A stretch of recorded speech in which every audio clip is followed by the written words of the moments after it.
हाँ चलिए बाबू, आज हम लोग सेकंड क्लास करेंगे ऊर्जा के प्रकार। क्या पढ़ेंगे आज? ऊर्जा के प्रकार।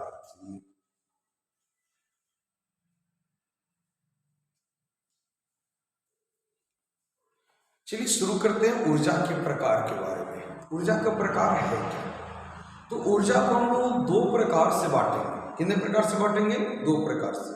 पहला उपयोग के आधार पे और दूसरा भंडार के आधार पे। कितने प्रकार से बांटेंगे? दो प्रकार से। पहला बांटेंगे उपयोग के आधार पे और दूसरा भंडार के आधार से। उपयोग के आधार से क्या होगा? तो उपयोग मतलब कि हम लोग इसका उपयोग कितने समय से करते आ रहे हैं उसके अनुसार। तो उपयोग के अनुसार ऊर्जा को हम लोग दो भागों में बांटते हैं ऊर्जा के स्रोत को। क्या क्या? तो पहला परंपरागत स्रोत और दूसरा गैर परंपरागत स्रोत। परंपरागत स्रोत और गैर परंपरागत स्रोत याद रहेगा सबको। तो कितने भागों में बांटा जाएगा? दो भागों में। किसके आधार पे? उपयोग के आधार पे, परंपरागत और गैर परंपरागत। परंपरागत स्रोत क्या होगा? तो ऊर्जा का वैसा स्रोत जो लंबे समय से उपयोग किया जा रहा है। ऊर्जा का ऐसा स्रोत जो लंबे समय से उपयोग किया जा रहा हो उसको हम लोग बोलेंगे परंपरागत स्रोत। माने परंपरा है, चल रहा तो चल रहा है, वो हो गया ऊर्जा का परंपरागत स्रोत। दूसरा आपका होगा ऊर्जा का गैर परंपरागत स्रोत। ये गैर परंपरागत क्या होगा? तो ऊर्जा का वैसा स्रोत जिसका उपयोग लंबे समय से नहीं किया जा रहा, मैंने हाल फिलहाल में इस्तेमाल होना शुरू हुआ, वो हो जाएगा ऊर्जा का गैर परंपरागत स्रोत। जैसे सौर ऊर्जा, सौर से इसका उपयोग अब हुआ है, ठीक। सौर कुकर, नाभिकीय ऊर्जा, समुद्री ऊर्जा, ठीक। ये सारी चीज हो गए। ये हो गया गैर परंपरागत। परंपरागत क्या है बाबू? तो लकड़ी, कोयला, जीवाश्म ईंधन, ठीक है, लकड़ी का उपयोग करना, गोईठा का उपयोग करना, ये सब क्या है? परंपरागत है। मतलब ये आपको परंपरा चलते आ रहा है, बहुत लंबे समय से लोग इस्तेमाल कर रहे हैं। दूसरा भंडार के अनुसार। भंडारण के अनुसार भी ऊर्जा को दो भागों में बांटा गया। कितने भाग में बांटे हैं? दो भाग में। पहला नवीकरणीय स्रोत। पहला क्या चीज? नवीकरणीय स्रोत और दूसरा अनवीकरणीय स्रोत। कितने भाग में बांटे हैं? दो भाग में। पहला नवीकरणीय और दूसरा अनवीकरणीय। नवीकरणीय और अनवीकरणीय। अब इसमें समझते हैं क्या होगा। नवीकरणीय स्रोत क्या है और अनवीकरणीय स्रोत क्या है, ठीक। नवीकरणीय और अनवीकरणीय स्रोत। नवीकरणीय स्रोत का मतलब होता है ऊर्जा का ऐसा स्रोत जिसका भंडार कभी खत्म ही नहीं होगा, ठीक है, मतलब लंबे लंबे समय तक चलता रहेगा, उसको बोलेंगे ऊर्जा का नवीकरणीय स्रोत। ऊर्जा का नवीकरणीय स्रोत माने वैसा स्रोत जिसका भंडारण कभी से खत्म नहीं हो, जो कभी समाप्त नहीं होगा, उसको कहेंगे नवीकरणीय स्रोत। अनवीकरणीय स्रोत जो कुछ समय बाद, ठीक, 100 वर्ष, 200 वर्ष, 500 वर्ष, 1000 वर्ष समाप्त हो जाएगा, उसको कहेंगे अनवीकरणीय स्रोत। क्या कहेंगे? अनवीकरणीय स्रोत, ठीक। तो आज हम लोग इसी पे चर्चा करेंगे, यही चार पॉइंट पे। तो हेडिंग पहले बना लीजिए, ऊर्जा के प्रकार। ऊर्जा के प्रकार। ऊर्जा के प्रकार नंबर 1 में लिखो, पहला पॉइंट हेडिंग के नीचे ऊर्जा के प्रकार लिखिए। उपयोग के आधार पर, उपयोग के आधार पर ऊर्जा को, उपयोग के आधार पर ऊर्जा को, ऊर्जा को ब्रैकेट में कर लेना ईंधन। उपयोग के आधार पर ऊर्जा को ब्रैकेट में ईंधन को दो भागों में बांटा गया है। यहां पर ध्यान रखिएगा, ऊर्जा जो है वो ईंधन वाला ऊर्जा है। एक ऊर्जा पड़ेगा कार्य ऊर्जा शक्ति में, 9th क्लास से पढ़ोगे, वो ऊर्जा अलग मतलब अलग सेंस में इस्तेमाल हो रहा है, और यहाँ पर जो ऊर्जा है वो ईंधन से निकलने वाला ऊर्जा है, ठीक है। तो उपयोग के आधार पर ऊर्जा को दो भागों में बांटा गया है। कितने भागों में? दो भागों में बांटा गया है। पहला परंपरागत स्रोत, परंपरागत, परंपरागत स्रोत, और दूसरा गैर परंपरागत स्रोत, गैर परंपरागत स्रोत और दूसरा गैर परंपरागत स्रोत। तो ऊर्जा को हम लोग कितने भागों में बांटेंगे उपयोग के आधार पे? दो भागों में बांटेंगे, पहला परंपरागत स्रोत और दूसरा गैर परंपरागत स्रोत। परंपरागत स्रोत लिख के डैश मारेंगे, परंपरागत स्रोत लिख के डैश मारेंगे। पहला नंबर परंपरागत स्रोत समझा चुके हैं, लिखिए परंपरागत स्रोत लिखिए। ऊर्जा का वैसा स्रोत जिसका उपयोग परंपरागत स्रोत पर डैश मारेंगे बाबू। ऊर्जा का वैसा स्रोत जिसका उपयोग लंबे समय से ऊर्जा का वैसा स्रोत जिसका उपयोग लंबे समय से हो रहा हो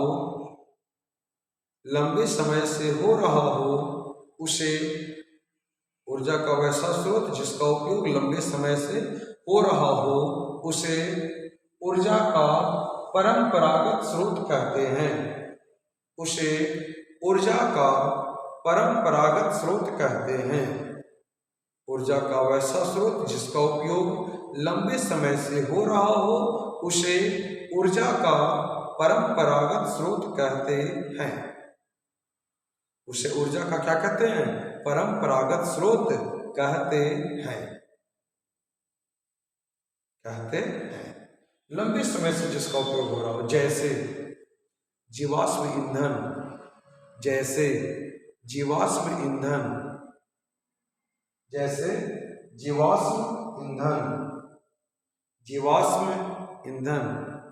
मां लास्ट में होता है, जी वा आधा सा और फिर मां, जीवाश्म ईंधन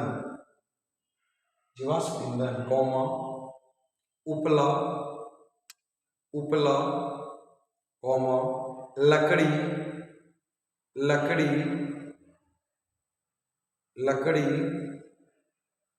कौमा पवन ऊर्जा, जल ऊर्जा। पवन की गति से हम पवन का उपयोग करके हम विद्युत उत्पन्न करने में नहीं करते थे, लेकिन यूज हो रहा पुराने समय से, ठीक। पवन ऊर्जा, फिर आपका जल ऊर्जा इत्यादि। एक ऐसा कहूं तो परंपरागत स्रोत है। नंबर 2 गैर परंपरागत स्रोत। ऊर्जा का वैसा स्रोत जिसका उपयोग हाल ही के वर्षों से प्रारंभ हुआ है। ऊर्जा का ऐसा स्रोत जिसका उपयोग हाल ही के वर्षों से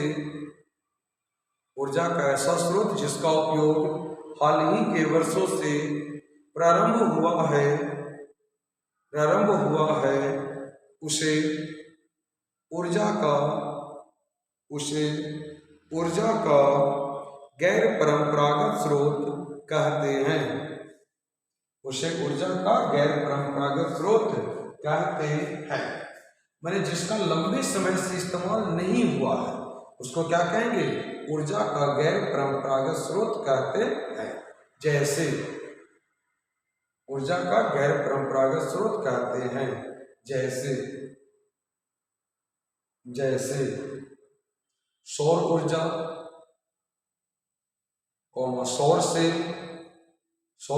सौर से समुद्री ऊर्जा, समुद्र से जो ऊर्जा हम लोग प्राप्त कर रहे हैं, पढ़ाएंगे हम लोग डिटेल में, इसको पढ़ेंगे। समुद्री ऊर्जा, नाभिकीय ऊर्जा इत्यादि। ये सब क्या है? गैर परंपरागत है, परंपरा से नहीं चलता है, पुराने समय से इसका इस्तेमाल नहीं किया जाता। गैर परंपरागत स्रोत, ठीक, एग्जाम्पल हो गया। अब हेडिंग बनाओ, नंबर 2 में आ जाइए। ये नंबर 1 हो गया किसके आधार पे? उपयोग के आधार पे। नंबर 2 भंडारण के आधार पे। नंबर 2 लिखेगा भंडारण के आधार पे ऊर्जा को 2 भागों में बांटा गया है। किसके आधार पे? भंडारण के आधार पे। उसको भंडार कितना है, भंडारण के आधार पर ऊर्जा को 2 भागों में बांटा गया है। भंडारण के आधार पर ऊर्जा को 2 भागों में बांटा गया है। कितने भाग बांटे हैं? 2 भाग में बांटे हैं हम लोग। किसके आधार पे? भंडार के आधार पे, भंडारण के आधार पे ऊर्जा को दो भागों में बांटा गया है। नंबर 1 नवीकरणीय स्रोत। नंबर 1 क्या होगा बाबू? तो का फर्स्ट नवीकरणीय स्रोत, नवीकरणीय स्रोत। और नंबर 2 अनवीकरणीय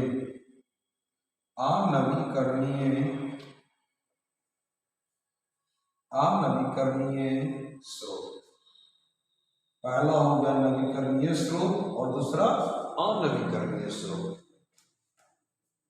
नवीकरणीय स्रोत और दूसरा अनवीकरणीय स्रोत। ये किसके आधार पर बांटा गया है? भंडार के आधार पे। किसके आधार पे? भंडार के आधार पे ऊर्जा को कितने भाग में बांटे हैं? 2 भाग में बांटे हैं। पहला नवीकरणीय स्रोत और दूसरा अनवीकरणीय स्रोत। अब सवाल है कि नवीकरणीय स्रोत किसको कहेंगे? सवाल क्या होगा? नवीकरणीय स्रोत तो ऊर्जा का वैसा स्रोत जो कभी समाप्त नहीं होगा, जो कभी समाप्त नहीं होगा, उसको क्या कहेंगे? नवीकरणीय स्रोत कहते हैं। तो लिखा जाए हेडिंग वाली ना क्या कि भंडारण के आधार पर ऊर्जा को 2 भागों में बांटा गया है। नंबर 1 नवीकरणीय स्रोत, नंबर 2 अनवीकरणीय स्रोत। अब नवीकरणीय स्रोत लिख के डैश मारेंगे, नवीकरणीय स्रोत लिख के डैश मारेंगे। कौन सा स्रोत बाबू? नवीकरणीय स्रोत लिख के डैश मारेंगे। लिखेगा नवीकरणीय स्रोत। देखिए ऊर्जा का वैसा स्रोत, ऊर्जा का वैसा स्रोत जिसका उपयोग, जिसका भंडार, उपयोग नहीं, ऊर्जा का वैसा स्रोत जिसका भंडार कभी भी समाप्त, जिसका भंडार कभी भी समाप्त नहीं होगा। ऊर्जा का वैसा स्रोत जिसका भंडार कभी भी समाप्त नहीं होगा, कभी भी समाप्त नहीं होगा, उसे कभी भी समाप्त नहीं होगा, उसे नवीकरणीय स्रोत कहते हैं। उसे नवीकरणीय स्रोत कहते हैं। ऐसा स्रोत हो जिसका भंडार कभी समाप्त ना हो, उसको क्या कहेंगे? ऊर्जा का नवीकरणीय स्रोत कहते हैं। कभी समाप्त ना हो उसे ऊर्जा का नवीकरणीय स्रोत कहते हैं। जैसे जैसे सौर ऊर्जा, सौर ऊर्जा जब तक पृथ्वी रहेगा, सूर्य रहेगा, ठीक, तो सौर ऊर्जा हमारे पृथ्वी को प्राप्त होता रहेगा। ठीक। नंबर 2 पवन ऊर्जा, जब तक ये पृथ्वी रहेगी तब तक पवन प्रवाहित होते रहेंगे और उसका उपयोग हम लोग कर सकते हैं। पवन बहना बंद हो गया, मैंने पृथ्वी हम लोग समाप्त हो गए तो फिर ऊर्जा का क्या मतलब है? पूरा मानव जाति समाप्त हो जाए, पूरा जीव जंतु पेड़ पौधे नष्ट हो जाए, तो फिर वहां पे ऊर्जा का कोई मतलब ही नहीं बनता है। तो जब तक पृथ्वी रहेगी, जब तक हम लोग रहेंगे, पवन चलते रहेंगे, मतलब पवन ऊर्जा नवीकरणीय स्रोत है। पवन ऊर्जा। नंबर 3 जल ऊर्जा, जल, नदियों में जल प्रवाहित होते रहेंगे, नहीं प्रवाहित होगी मतलब जल समाप्त हो जाएगा, हम लोग ऐसे ही मर जाएंगे। तो जल ऊर्जा, जल ऊर्जा। बायोगैस, बायोगैस, ठीक, ये सारे कैसे हैं बाबू? नवीकरणीय स्रोत है। ऊर्जा क्या स्रोत है? नवीकरणीय स्रोत है। नंबर 2 में आ जाएगा अनवीकरणीय स्रोत, अनवीकरणीय स्रोत, अनवीकरणीय स्रोत। ऊर्जा का वैसा स्रोत, ऊर्जा का वैसा स्रोत जो कुछ समय बाद, ऊर्जा का वैसा स्रोत जो कुछ समय बाद, ऊर्जा का वैसा स्रोत जो कुछ समय बाद नष्ट, समाप्त हो जाएगा। ऊर्जा का वैसा स्रोत जो कुछ समय बाद समाप्त हो जाएगा, समाप्त हो जाएगा, ऊर्जा का अनवीकरणीय स्रोत कहलाता है। ऊर्जा का वैसा स्रोत जो कुछ समय बाद समाप्त हो जाएगा, ऊर्जा का अनवीकरणीय स्रोत कहलाता है। ऊर्जा का अनवीकरणीय स्रोत कहलाता है। क्या हो जाएगा? वो कुछ समय बाद समाप्त हो जाएगा, अनवीकरणीय स्रोत कहलाता है। जैसे जीवाश्म ईंधन, जीवाश्म ईंधन, जीवाश्म ईंधन के ब्रैकेट में कर लेना कोयला, पेट्रोलियम, कोयला, पेट्रोलियम, कोयला और पेट्रोलियम जीवाश्म ईंधन का ही भाग है, जीवाश्म ईंधन। नेक्स्ट, जल ऊष्मा शक्ति संयंत्र, जल ऊष्मा शक्ति संयंत्र, जल ऊष्मा शक्ति संयंत्र, कौमा, नाभिकीय ऊर्जा, नाभिकीय ऊर्जा, नाभिकीय ऊर्जा इत्यादि, नाभिकीय ऊर्जा इत्यादि। ठीक, ये क्या होंगे? कुछ समय बाद समाप्त हो जाएंगे। इसीलिए हम लोग क्या कर रहे हैं? अब नवीकरणीय ऊर्जा से हम लोग शिफ्ट हो रहे हैं किधर? अनवीकरणीय ऊर्जा की ओर। कैसे? देखिए, अभी हम लोग गाड़ी मोटर जो चलाते हैं वो क्या है? अनवीकरणीय, पेट्रोल डालते हैं, डीजल डालते हैं, ठीक, अनवीकरणीय चल रहा है। एक कुछ समय बाद क्या हो जाएंगे? समाप्त हो जाएंगे। कुछ समय मैंने 2-4-5 साल नहीं, ठीक, अभी हजारों वर्ष तक चलेगा, उसके बाद क्या हो जाएंगे? समाप्त हो जाएंगे। या दिन प्रतिदिन महंगा होते जा रहे, क्योंकि इसका भंडारण सीमित है, वो अब समाप्त होने वाले कंडीशन में, खत्म हो जाएगा, ठीक, तो धीरे धीरे महंगा होते जाएगा। हम लोग शिफ्ट किधर है? इलेक्ट्रिक कार बना रहे हैं। इलेक्ट्रिसिटी कहाँ से उत्पन्न हो रहा है? तो पवन से उत्पन्न हो रहा है, ठीक, जल शक्ति संयंत्र से उत्पन्न हो रहा है, डैम वगैरह बना कर, आगे हम लोग पढ़ेंगे, ठीक, सौर ऊर्जा से उत्पन्न हो रहा है, उससे हम लोग इसको चार्ज करेंगे, इस्तेमाल करेंगे। तो हम लोग क्या कर रहे हैं? अनवीकरणीय से किसमें तब्दील हो रहे हैं? नवीकरणीय स्रोत में तब्दील हो रहे हैं। तो इसीलिए अनवीकरणीय स्रोत का इस्तेमाल हमें सोच समझ कर करना होगा। क्या करना होगा? सोच समझ कर करना होगा। हम लोग शुरू करते हैं जीवाश्म ईंधन। बार बार नाम आ रहा है जीवाश्म ईंधन का। जीवाश्म ईंधन है क्या? वो पढ़ लेते हैं।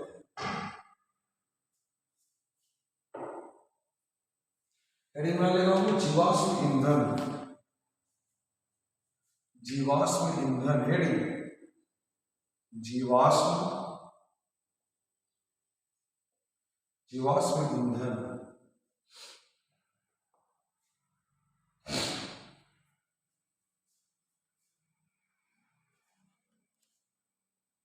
देखिए, जीवाश्म ईंधन बना कैसे? तो कहता करोड़ों वर्षों तक, ये 10-20 वर्ष में नहीं बनता है, करोड़ों वर्ष इसको लगते हैं बनने में, जीवाश्म ईंधन को। करोड़ों वर्षों तक पशु पक्षी, पशु और जीव जंतु, या हम लोग सीधे सीधे बोल दें कि करोड़ों वर्ष तक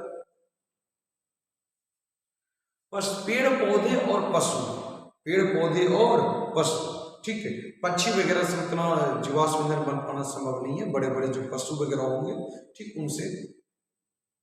तो कहता करोड़ों वर्षों तक, ठीक, पेड़ पौधे और पशु जो है, ठीक, ये धरती के अंदर दबे रहे। क्या रहे? धरती के अंदर दबे रहे, और अत्यधिक दाब, अब चूंकि उसके ऊपर से काफी मिट्टी का अथी रहा, परत रहा, जिसके कारण अत्यधिक दाब और ताप के कारण, अत्यधिक दाब और ताप के कारण, ठीक है, इनका रूपांतरण किसमें हो गया? जीवाश्म ईंधन में हो गया। पेड़ पौधे कोयला बन गए, और जीव जंतु जो थे वो क्या बन गए? पेट्रोलियम बन गए। और इसी को हम लोग कहते हैं जीवाश्म ईंधन। जीव अंश, जीवाश्म मतलब जीव का ही ये अंश है, इसी को क्या कहेंगे? जीवाश्म ईंधन कहेंगे। तो लिखा जाए जीवाश्म ईंधन लिखकर ऐसे मारेगा, जीवाश्म ईंधन। देखिए, करोड़ों वर्षों तक, करोड़ों वर्षों तक पृथ्वी की सतह के गहराई में, करोड़ों वर्षों तक पृथ्वी की सतह के गहराई में, करोड़ों वर्षों तक पृथ्वी की सतह के गहराई में पेड़ पौधे और जीव जंतुओं, गहराई में पेड़ पौधे और जीव जंतुओं, पेड़ पौधे और जीव जंतुओं के दबे होने के कारण अत्यधिक ताप और दाब, दबे होने के कारण अत्यधिक ताप और दाब, अत्यधिक ताप और दाब के कारण, अत्यधिक ताप और दाब के कारण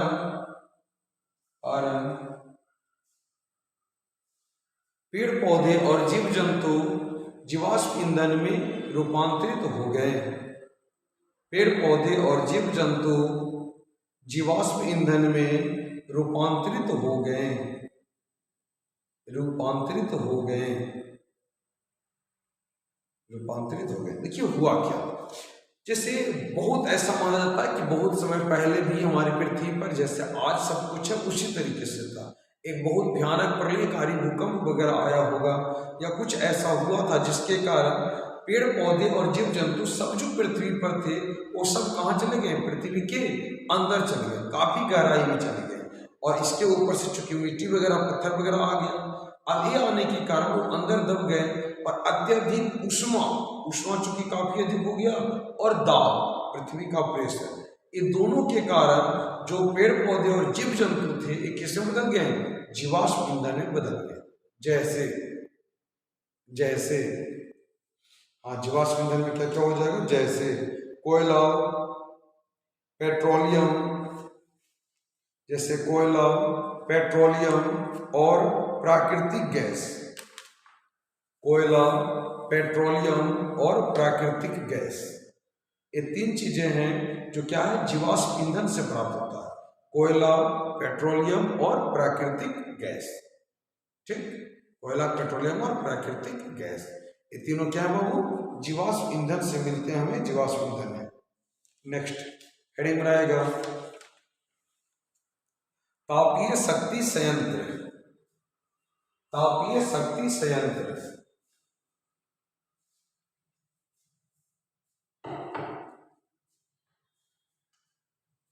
हेडिंग क्या बनेगा, तापीय शक्ति,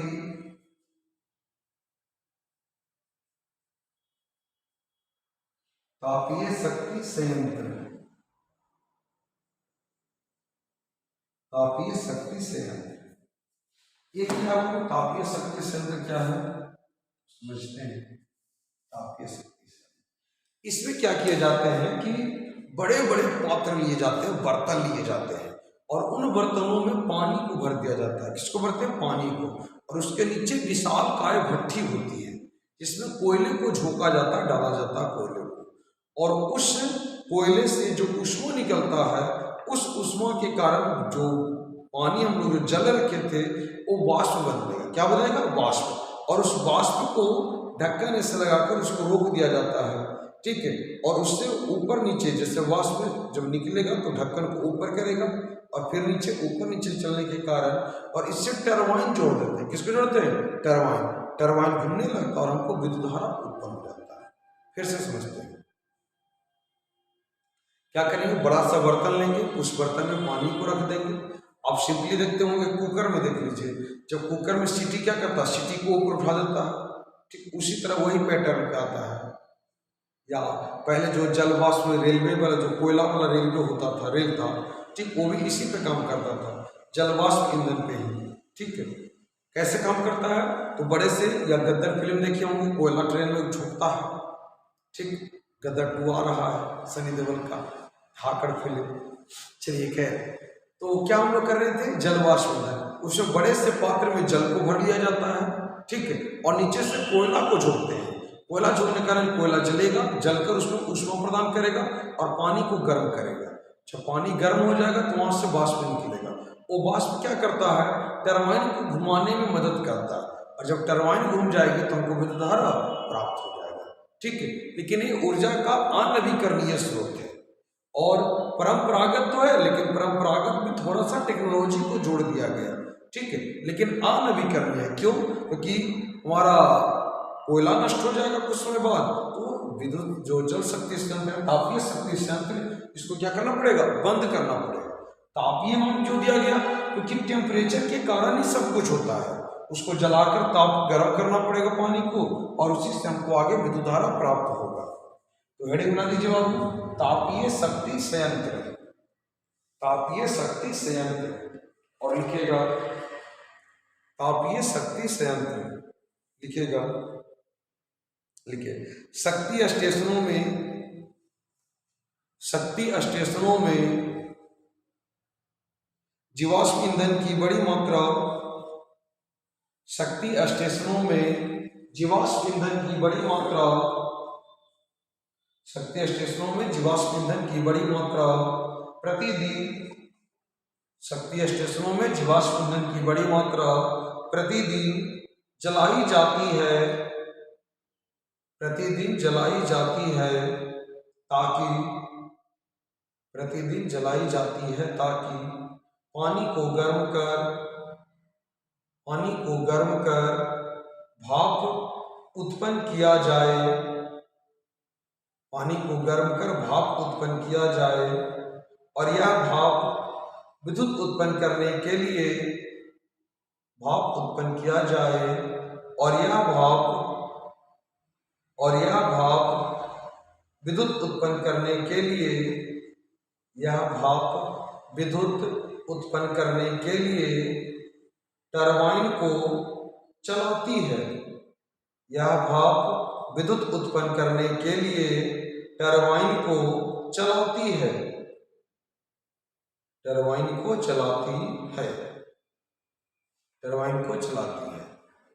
टरबाइन के घूमने के कारण विद्युत उत्पन्न होता है, टरबाइन को घूमने के कारण विद्युत उत्पन्न होता है, विद्युत उत्पन्न होता है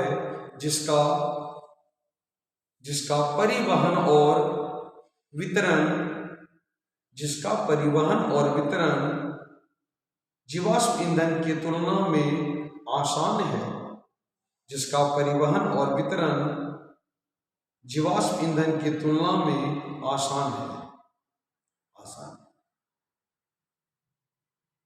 पैराग्राफ चेंज कर लेंगे, नीचे लिखिएगा तापीय शक्ति संयंत्र ऊर्जा का अनवीकरणीय स्रोत है, तापीय शक्ति संयंत्र ऊर्जा का अनवीकरणीय स्रोत है, अनवीकरणीय स्रोत है क्योंकि इसमें कोयले का उपयोग किया जाता है, क्योंकि इसमें कोयले का उपयोग किया जाता है, जो इसमें कोयले का उपयोग किया जाता है जो कुछ समय बाद समाप्त हो जाएगा, कुछ समय बाद समाप्त हो जाएगा, कुछ समय बाद समाप्त हो जाएगा। इसलिए हमको आगे बढ़ना होगा, इससे काम नहीं चलने वाला है। अब हम लोग पढ़ेंगे जल शक्ति संयंत्र। जल शक्ति संयंत्र, जल शक्ति, जल शक्ति संयंत्र, जल शक्ति संयंत्र। नेक्स्ट पॉइंट जिस पर हमको बात करना हो क्या है? जल शक्ति संयंत्र।